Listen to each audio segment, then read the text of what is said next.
If you own a rent-controlled multifamily property in DC and it feels like your building is making less money every year, even after rent increase, this video will explain why.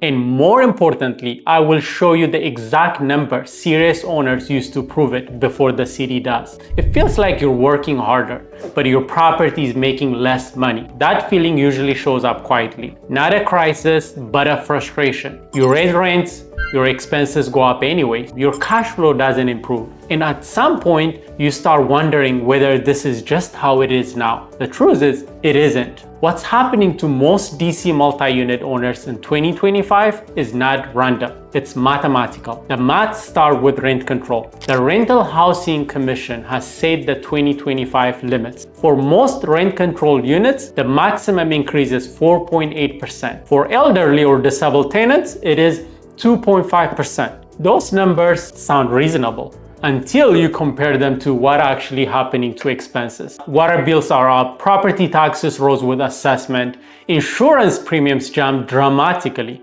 So when your income grows at 4.8% and your cost grows at 10%, you don't feel squeezed. You are squeezed. Most owners stop thinking right there. They assume this is the end of the conversation. But that assumption is wrong. Because DC rent control does not guarantee tenants with permanently cheap rents, it guarantees landlords a minimum rate of return. That number is 12%. And once you understand that, the entire system starts to make sense. Here's what most owners miss the shift. They hear the hardship petition. They assume it's complicated, risky, or only for extreme cases. In reality, hardship is just a formula. 3 numbers deciding everything.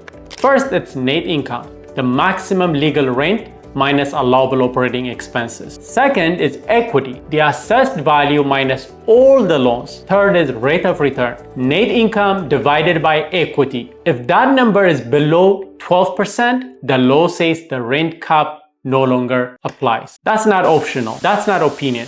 That's how the city does the math. The problem is not the formula. The problem is most owners don't have clean numbers. Their rent roll is outdated. Expenses live in different places. Receipts are incomplete.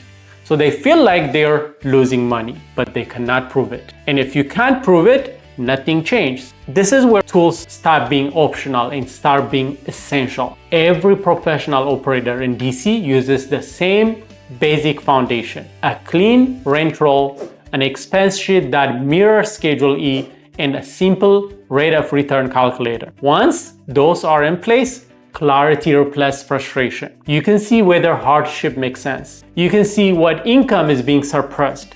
You can see what staying silent is costing you. And that last point is the one most owners don't see it coming. Rent control doesn't just cap income, it caps property value. Multi-unit buildings are valued based on net operating income. That income gets divided by cap rate to determine price. So when rents are artificially low, the sale price is too. $1,000 a month in suppressed rent can easily translate into hundreds of thousands of dollars in lost value when you sell.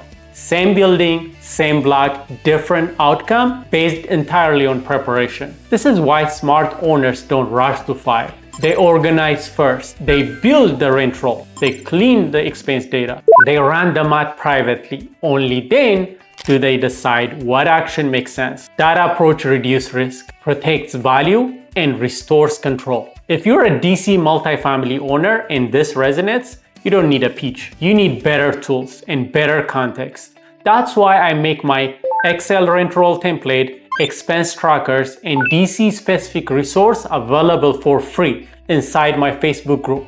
The group is limited to actual multifamily owners. No wholesalers, no spam, no noise, no realtors fishing for listing. Just owners sharing numbers, process, and real outcomes in this market.